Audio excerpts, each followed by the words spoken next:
ഏകദേശം എല്ലാ സഭകൾക്കും കുട്ടികൾക്കും യുവാക്കൾക്കും വേണ്ടിയുള്ള പ്രോഗ്രാം ഉണ്ട്. എന്നാൽ ചില സഭകൾ ഇത് ചിന്തിച്ച് തുടങ്ങുന്നതേയുള്ളൂ. ബെർണ എന്ന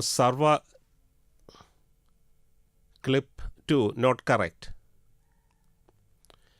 ബെർണ എന്ന സർവേ ഗ്രൂപ്പ് നിങ്ങൾക്ക് എന്നെ നഷ്ടമായി എന്ന പേരിൽ ഒരു പുസ്തകം ഇറക്കി. അടിസ്ഥാനപരമായ ഒരു വലിയ ചിന്തയാണിത്. അമേരിക്കയിൽ അനേകം യുവജനങ്ങൾ സഭ വിട്ടുപോകുന്നു. ഇത് ഡോക്ടർ ബാബാങ് ബുഞ്ചിഡാൻഡോ, ഏഷ്യ റീജിയൻ കമ്പാഷൻ ഇൻ്റർനാഷണലിൻ്റെ വൈസ് പ്രസിഡന്റ്. പഠനത്തിലൂടെ ലഭിച്ച ഒന്നാമത്തെ കാരണം കുട്ടികളെയും യുവാക്കളെയും സഭ അമിതമായി സംരക്ഷിക്കുന്നു.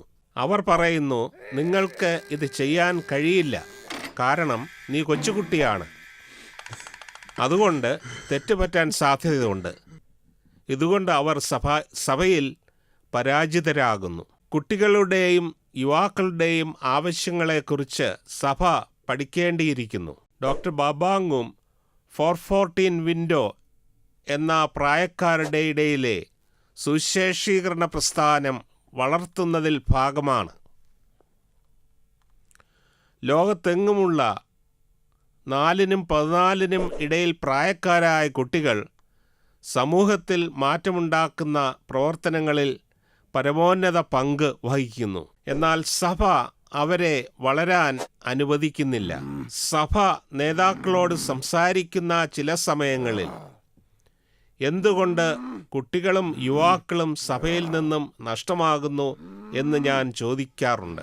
ചില പാസ്റ്റർമാർ പറഞ്ഞത് കുട്ടികൾ മറ്റു പല രസകരമായ പ്രവർത്തനങ്ങളിൽ ഏർപ്പെട്ടിരിക്കുന്നുവെന്നാണ്. ഞാൻ എൻ്റെ കുട്ടികളോടും യുവാക്കളോടും സംസാരിച്ചപ്പോൾ മനസ്സിലായത് അവർ രസകരമല്ലാത്തത് കൊണ്ടല്ല സഭയിൽ നിന്നും അകന്നത്. സഭയിൽ അവർക്ക് യോജിക്കാൻ കഴിയുന്ന ആശയങ്ങൾ ഇല്ലാത്തതുകൊണ്ടാണ് അവർ സഭയിൽ നിന്നകന്നത്. ചില മൂല്യങ്ങൾക്ക് അന്ത്യം സംഭവിച്ചിരിക്കുന്നു, ചിലതിന് ജീവൻ വച്ചിരിക്കുന്നു. സഭയിൽ നിന്ന് യുവാക്കൾ അകന്നു പോകാതിരിക്കാൻ സഭയിലൂടെ രസകരമായ കാര്യങ്ങൾ കൊടുക്കാൻ കഴിയണം. നല്ല സംഗീതം അതുപോലെ, അത് ശരിയാണ്. എന്നാൽ അത് മാത്രമല്ല അവർ സഭയിൽ നിന്നും അകന്നു പോകാൻ കാരണം. അവർ അവരുടെ ജീവിതത്തിന് അർത്ഥം കണ്ടെത്താൻ ആഗ്രഹിക്കുന്നു. 414 വിൻഡോയിലുള്ളവർ ആ ആവശ്യത്തിനായി പ്രതികരിക്കുന്നു. അത് അവരുടെ പ്രകൃതമാണ്.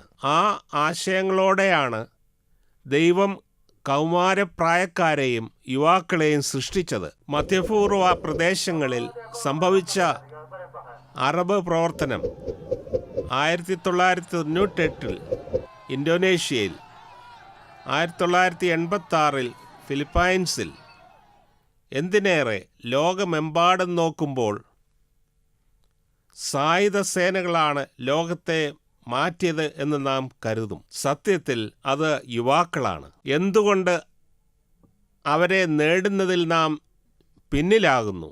നാം ചെയ്യേണ്ടത് അവർക്കുള്ള താലന്തുകളെ ഉപയോഗിക്കുന്നതിനുള്ള അവസരം സഭയിൽ നൽകുക.